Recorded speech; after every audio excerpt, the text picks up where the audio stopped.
Nipah രോഗബാധിതനായ Ramanattukara സ്വദേശി Kozhikode medical college തീവ്രപരിചരണ വിഭാഗത്തിൽ ചികിത്സയിൽ തുടരുകയാണ്. ഇദ്ദേഹത്തിന്റെ സമ്പർക്ക പട്ടികയിൽ ആരോഗ്യ പ്രവർത്തകരും കുടുംബാംഗങ്ങളും സുഹൃത്തുക്കളുമടക്കം 77 പേരുണ്ട്.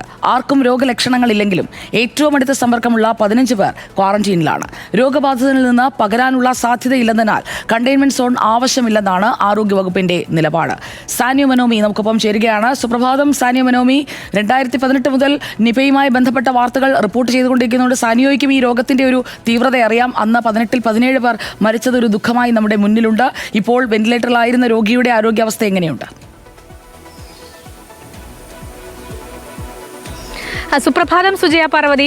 വെന്റിലേറ്ററിലുള്ള രോഗിയുടെ അവസ്ഥ അങ്ങനെ തന്നെ തുടരുകയാണ് എന്നാണ് ഡോക്ടർമാർ പറഞ്ഞിരിക്കുന്നത്. പക്ഷേ വലിയൊരു ലൈഫ് ത്രെട്ടനിങ്ങിലേക്ക് കാര്യങ്ങൾ പോകുന്നില്ല. കാരണം BP അടക്കമുള്ള വൈറ്റൽസ് എല്ലാം നോർമലാണ്, എല്ലാം സ്ഥിരതയുള്ളതാണ് എന്നതാണ് ഡോക്ടർമാർ പറയുന്നത്. അതുകൊണ്ട് തന്നെ വലിയ ആശങ്ക രോഗിയുടെ കാര്യത്തിൽ വെച്ച് പുലർത്തേണ്ടതില്ല എന്ന് പറയുന്നു.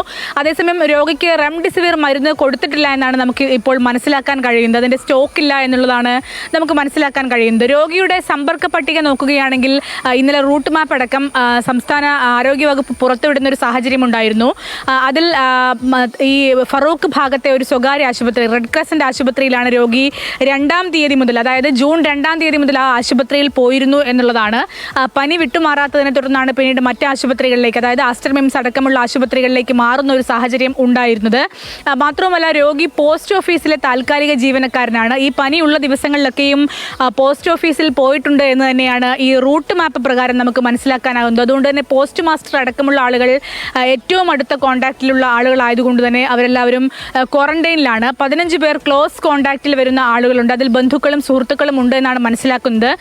അവരെല്ലാവരും ക്വാറന്റൈനിലാണ് എന്നും മനസ്സിലാക്കുന്നു. 75 പേരുടെ ഒരു പട്ടികയാണ് ഇപ്പോൾ ആരോഗ്യവകുപ്പ് പുറത്തുവിട്ടിട്ടില്ല, ആരോഗ്യവകുപ്പിന്റെ കയ്യിലുള്ളത് എന്നാണ് അറിയുന്നത്. അതിൽ 58 പേരും ആരോഗ്യ പ്രവർത്തകർ തന്നെയാണ് എന്നുള്ളതും പ്രധാനപ്പെട്ട കാര്യമാണ്. ഏതായാലും ഇതിൽ ആർക്കും തന്നെയും രോഗലക്ഷണങ്ങൾ ഇല്ല എന്നുള്ളത് വലിയൊരു സമാധാനമുള്ള കാര്യമായി തന്നെ നമുക്ക് എടുത്തു പറയേണ്ടതുണ്ട്. ഏതായാലും ഒരു വലിയ വ്യാപനത്തിലേക്ക് കോഴിക്കോട് പോയിട്ടില്ല. ഈ രോഗിയിൽ തന്നെ കേസുകൾ ഒതുങ്ങും എന്നതാണ് ഇപ്പോൾ ആരോഗ്യവകുപ്പ് കണക്കാക്കുന്നത്.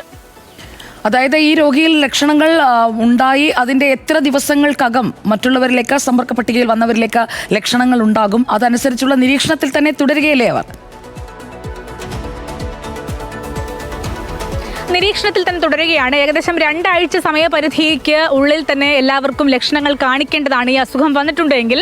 പക്ഷേ അത് ആർക്കും കാണിച്ചിട്ടില്ല. മാത്രമല്ല മെയ് 30-ാം തീയതിയാണ് ഇദ്ദേഹത്തിന് ആദ്യം പനി വന്നത് എന്നാണ് നമ്മൾ മനസ്സിലാക്കുന്നത്. റൂട്ട് മാപ്പിൽ അങ്ങനെയാണുള്ളത്.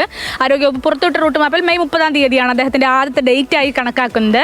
അതിനുശേഷം ഇന്നിപ്പോൾ ഇത്രയും ദിവസമായിട്ടും ആർക്കും ലക്ഷണങ്ങൾ കാണിക്കാത്തത് വലിയൊരു സമാധാനപരമായ കാര്യം തന്നെയാണെന്നാണ് ആരോഗ്യവകുപ്പ് പറയുന്നത്. അതേസമയം പ്രദേശത്തുള്ള ഈ എവിടെ നിന്നാണ്, അതായത് ഒരു പാഷൻ ഫ്രൂട്ടിന്റെ ചെടി ഉണ്ടായിരുന്നു, വീട്ടിൽ ഒരു മരം ഉണ്ടായിരുന്നു. ആ മരത്തിൽ വവ്വാലുകൾ വരാറുണ്ടായിരുന്നു. അതിന്റെ പഴം കഴിച്ചത് വഴിയാണോ വന്നത്, അല്ലെങ്കിൽ ഇദ്ദേഹം നന്നാക്കി എന്ന് പറയുന്ന ഒരു ഗോഡൌൺ ഉണ്ട്, ആ ഗോഡൌണിലും വവ്വാലിന്റെ സാന്നിധ്യം ഉണ്ടായിരുന്നു, അവിടെ നിന്നാണോ വന്നത് എന്നടക്കമുള്ള കാര്യങ്ങൾ ഇനി സ്ഥിരീകരിക്കേണ്ടതുണ്ട്. ഏതായാലും ഈ സുജയ സൂചിപ്പിച്ചതുപോലെ കോൺടാക്ട് ലിസ്റ്റിൽ ആർക്കും ഇതുവരെ ലക്ഷണങ്ങളില്ലാത്തത് വലിയ പോസിറ്റീവായ ഒരു കാര്യം തന്നെയാണ്. ഓക്കെ സാനിയോ മനോമി, അങ്ങനെ കൂടുതൽ പേരിലേക്ക് പകരാതിരിക്കട്ടെ. അങ്ങനെ ആ നിപ ഒരാളിൽ തന്നെ അങ്ങ് ഒതുങ്ങി അദ്ദേഹത്തിനും ഭേദമായി അതങ്ങ് കഴിഞ്ഞു പോകട്ടെ എന്നല്ലേ നമുക്ക് ആശ്വസിക്കാൻ കഴിയുകയുള്ളൂ. കാരണം നമ്മൾ വലിയൊരു നിപ ഔട്ട്ബ്രേക്ക് കണ്ട സംസ്ഥാനമായതുകൊണ്ടാണ് നമുക്ക് ഇത്രയും ടെൻഷൻ വരുന്നത്. കാരണം മസ്തിഷ്കത്തെയാണ് ബാധിക്കുന്നതെങ്കിൽ മരണകാരണമാകുന്ന ഒരു അസുഖം കൂടിയാണല്ലോ.